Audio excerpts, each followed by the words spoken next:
Hey guys, we're going to do another sneaky visit to one of our 4x4 Diesel Workshop partners. Bear with me.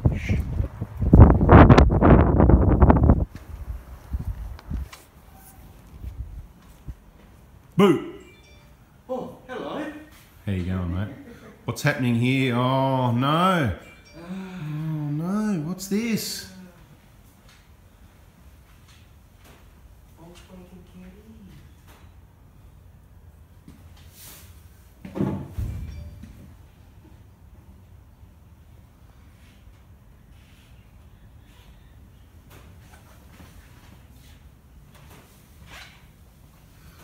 How many Ks on this, please, mate?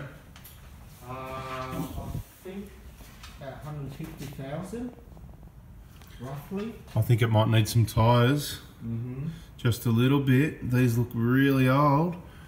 Oh, I think it's done. I think it's done its time on the tyres. I was just saying to someone the other day about vans, even the way some of these people look after their HIACE vans. Oh my God, what is going on here? It's making me feel sick. Oh. Okay, so what year is it? I think it's a 2000. Roughly. Yeah, 2005. So about 15 years old again. Okay, only 150k. Look at all this mess in here. Look at that. Oh, a bit of corrosion going on there too. In there, bit of corrosion, yeah. You get a bit of light in there. Oh, that's so bright, that light. All you can see is white when you go too close. Wow. Yeah, no, it doesn't look like a Toyota to me. How does it make you feel when you're working on this, Volkswagen?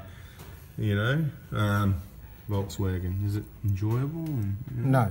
Does it make you feel a bit sick? I feel a bit sick, and I'm just, here for a minute, dropping off some parts for that engine, mate. Yeah. Oh, wow. So what are we doing? What's happening? Oil has gone into the coolant. Oh, yeah. And it's created a massive mess everywhere. I can see the mess on the floor. Every time we get a Jeez, I'm Volkswagen. happy about that. Oh, right.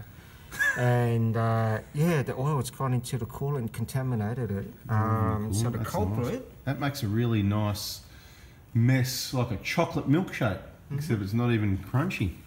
That's the culprit, too. Oh yeah. This is like the the oil cooler coolant system problem, like the other one. Is it? Was that? Oh, that was a Mercedes, wasn't it? Same That was sort a of- Mercedes. Hey, I don't want to swear, but same different bucket. You know what I mean? Yeah, there you go. Okay, so what's leaking here? What's the go? What happens? So to those? this side here is the coolant, Yep. in and out. This side here is the oil. So there's a bit of corrosion on there, and someone in the past has tried to silicon it up, but chances are it's a common known fault with this cooler that it cracks on the inside. And then It's not common known to me. Yeah. I've only been working on Toyotas only for 10 years plus now. Only Toyotas, I think, so wouldn't have a clue. And you know what?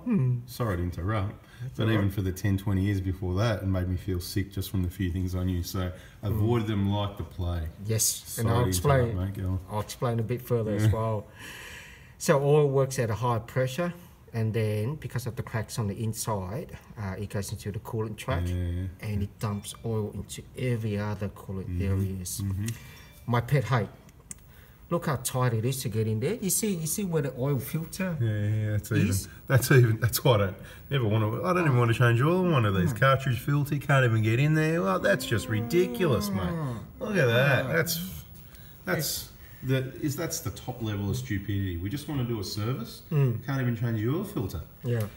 So Terrible. the worst one I've seen is actually a Land Rover, and it takes me half an hour just to undo that cap. Yeah, that's how something stupid else it I'm is. feeling sick soon as you say Land Rover, Range Rover, anything with Rover in it. Other than a lawnmower, I'm pretty good with a Rover lawnmower. They're good. Yeah. So we'll replace this. We're waiting on parts for this to come. Parts are really hard to come by at the moment. Yeah. What's one of those worth, roughly? I think they're around about getting close to $200. Yeah, not too bad. Plus the gasket for it. Yeah. Gasket's probably as much as the cooler. Not too bad, not too bad. That's pretty good, actually. I thought you were going to go 4, 6, 800, so it's not too bad. It's not as pricey as a Mercedes. Yeah, so we're just waiting for parts on that, and then it goes back together. It needs to go through about, I think we're going to do 2 flushes. Try to get all the oil out of the coolant system, and then fresh coolant goes in. You kind of need to get every component off and individually clean it, and you kind of just can't wash it out, can you? You've really got to stick thin rags through and the pressure washer or whatever through every hose individually. It's so time consuming. I remember doing it many years ago, you know, a couple of decades ago. It was the Fords and Holdens that had the problem, you know, with the oil coolers and stuff, you know. So, hey guys, yeah, I've been there, done that. I've dealt with all sort of thing. I just moved on to Toyotas. It's so much easier. They're so good, simple to work on, reliable, and it makes me look good because they're good, and I'm working on the good cars. Makes me look good. Thanks, Toyota. All right. What else? So, where did you get that from? Where did it come from? Oh, sorry. So you've shown us that, and there's a big hole here, but where exactly where does that? Because I don't know. I don't work on these. So the unit's just in there, so you can. Really? Yeah. I'll try and have a look up. Oh yeah, right, okay. But it's been taken off, but it sits on the side of the engine. Yep. So we can't get that out at the moment because it's very restricted. Sort of removing the AC compressor. But we're trying to save the customers money, so this is the option we gave him, and he says yes, go for it. So tell me this, right? Would you recommend your client base go and buy Volkswagen so that you can get all this sort of work done for them, make some money, love doing repairs, or would you suggest they go and buy a Toyota HIACE van type thing, and all you're going to really do is get to do some tyres every now and then, some brake pads, change some oil, if it's a petrol, probably a petrol version I'd recommend. They're pretty good on fuel anyway. I used to work on many of them. What do you think, mate? Would you recommend to people stick with a Toyota for servicing, or get one of these and risk it for the biscuit? What's the advantage of one of these over a Toyota? Is there any advantage? I don't see any advantages over these. Are they cheap? Are these cheap or something? They'll be similar price, but in the long run, service costs, Toyota wins hands down. Less problem with it at the end of the day, and parts is cheaper too. I see HIACE vans, I'm talking like generations in the last 10, 15 years. So since say 2005, HIACE vans, I don't know the numbers, the engines and the models. I just, did what we did, but it's all old news now, too many numbers to remember. But they just seem to last. We'd see them at 200,000-300,000, and they're almost like new cars, other than those front scrub tyres. Often they don't even go through brakes much. You put a set of spark plugs, an air filter, change your brake fluid, change your oil filter, and that's it. They just go so well. And that's a lot higher Ks than this. And I'm seeing here corrosion, oil, deterioration, the quality of the build even. Just looking at it, it's not like a Toyota, you know what I mean? To me, I don't know, it's a no-brainer.